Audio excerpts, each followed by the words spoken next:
भाई दूज की पौराणिक कथा। जय श्री कृष्ण। राधे राधे। एक समय की बात है, एक बूढ़ी माँ थी। उसके एक पुत्र और एक पुत्री थी। पुत्री की शादी हो चुकी थी। एक दिन भाई दूज के त्योहार के दिन बेटे ने अपनी माँ से बहन के घर जाने का अनुरोध किया। तब बूढ़ी माँ ने कहा, बेटा तेरी बहन तो बहुत कलिया है, वह हर वक्त लड़ती है, तू उसके घर जाकर क्या करेगा। बेटे के अनुरोध करने पर बूढ़ी माँ ने उसे अनुमति दे दी। भाई अपनी बहन से मिलने के लिए घर से निकलता है तो रास्ते में उसे एक नदी मिलती है। नदी बोलती है, मैं तेरा काल हूँ, तुझे डुबा दूंगी। तब भाई कहता है, मैं कई साल के बाद अपनी बहन से मिलने जा रहा हूँ, उससे मिलकर आने दो, फिर वापस आते वक्त तुम मुझे डुबो देना। तो नदी मान जाती है और उसे रास्ता दे देती है। थोड़ा आगे बढ़ता है तो रास्ते में उसे एक सर्प मिलता है। सर्प बोलता है, मैं तुझे डसूंगा। तब भाई कहता है, पहले मुझे अपनी बहन से मिलकर टीका लगवा लेने दो, फिर मुझे डस लेना। सर्प भी उसे रास्ता दे देता है। अब वह आगे बढ़ता है। आगे जंगल में उसे एक शेर मिलता है। शेर कहता है, मैं तुझे खा जाऊंगा। तो भाई उससे भी वही बोलता है कि मैं पहले अपनी बहन से मिलकर टीका लगवा लूं, फिर लौटते समय मुझे तुम खा लेना।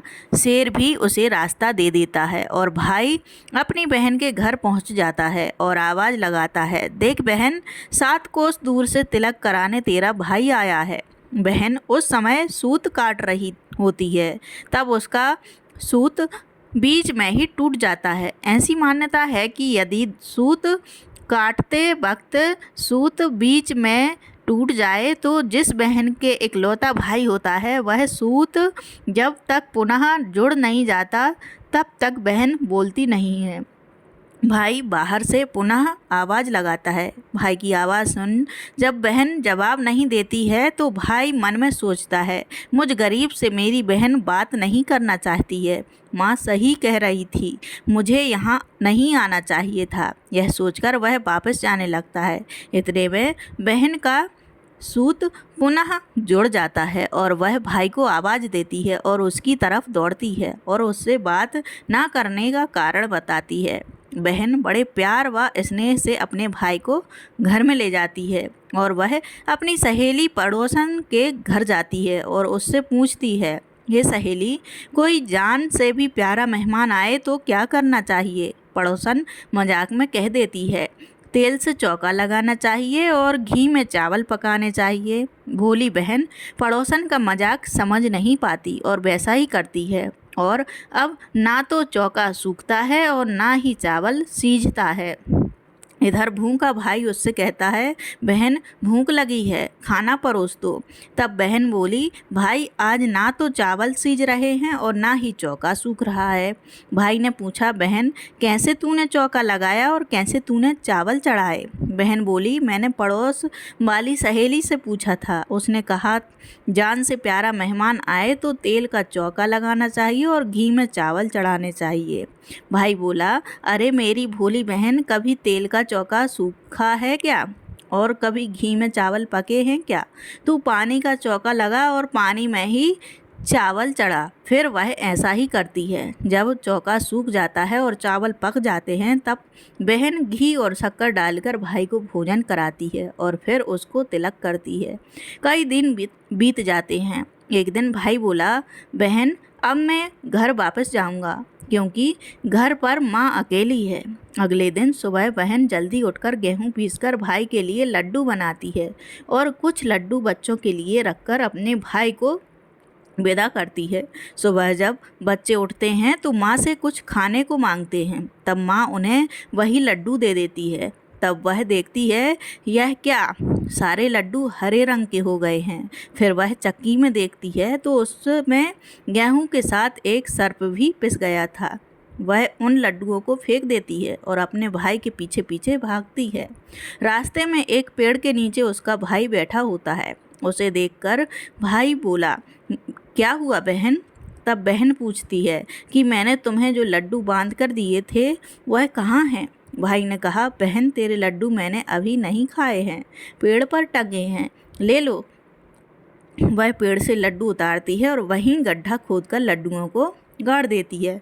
तत्पश्चात अपने भाई को सारी बात बताती है। भाई बोला, बहन तूने एक बार तो मुझे मौत से बचा लिया, लेकिन मैं पीछे कईयों को वचन देकर आया हूँ।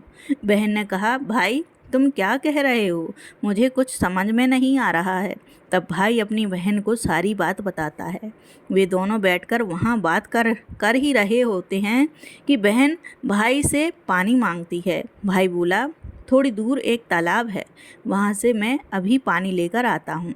बहन बोली, मैं खुद जाती हूँ और पानी पीकर वापस आती हूँ। वह पानी पीने तालाब पर पहुँचती है तो देखती है कि वहाँ एक बुढ़िया बैठी है।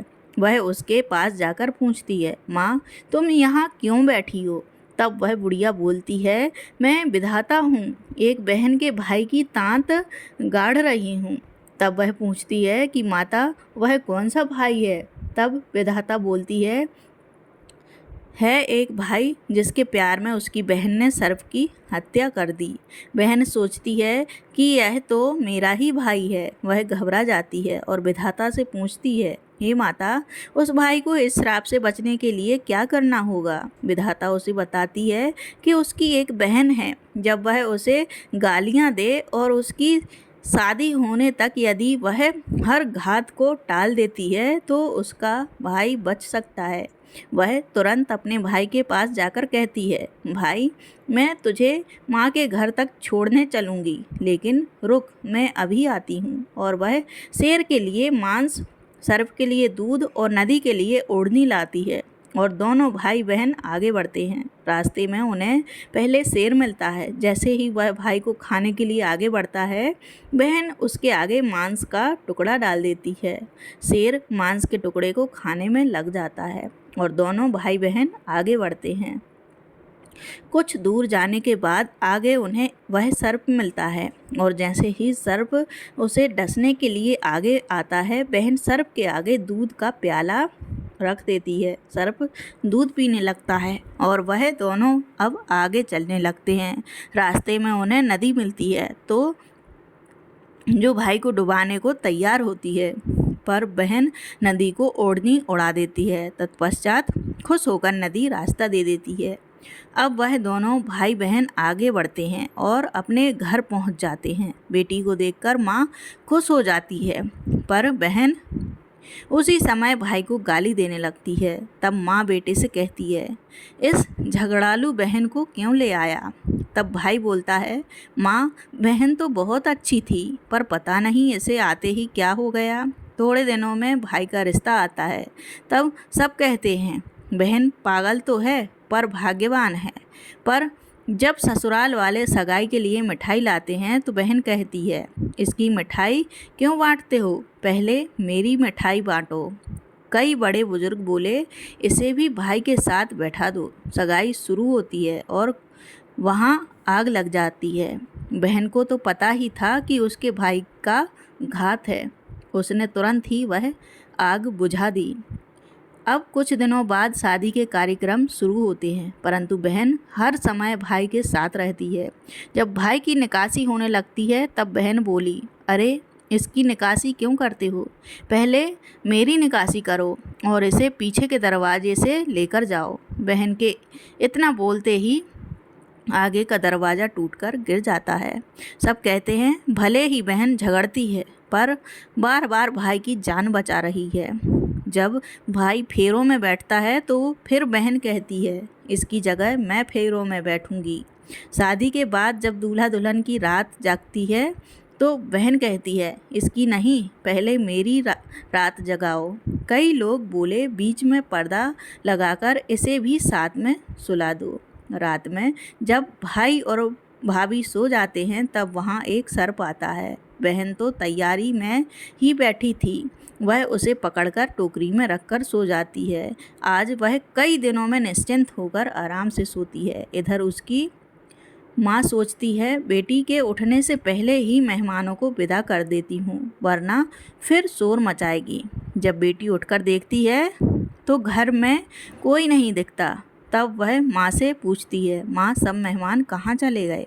तब माँ कहती है, बेटी मैंने तो सब मेहमानों को विदा कर दिया है। तब बेटी बोलती है, माँ, सब मेहमानों को वापस बुलाओ, तभी मैं विदा होऊंगी। उसके कहने के अनुसार माँ सभी मेहमानों को वापस बुलाती है। तब वह माँ से कहती है, माँ, आज के दिन के लिए ही मैंने पालने में पूत और चूल्हे पर दूध छोड़ा था और पागल हो गई थी। मेरे इस भाई पर 7 घात थीं, वह टालने के लिए मैंने ऐसा किया। उसकी यह बात सुनकर माँ और भाई बहुत खुश हो जाते हैं और सबसे पहले अपनी बेटी को विदा करते हैं और उसके बाद सभी मेहमानों को विदा करते हैं। इस दिन के बाद से ही हर बहन अपने भाई की लंबी उम्र की कामना से भाई दूज का त्यौहार मनाने लगे।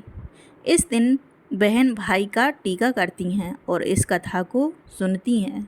बोलिए श्री राधा कृष्ण भगवान की जय। बोलिए यमुना माता की जय। वीडियो अगर पसंद आया हो तो हमारे चैनल को सब्सक्राइब करना ना भूलें। धन्यवाद। जय श्री कृष्ण।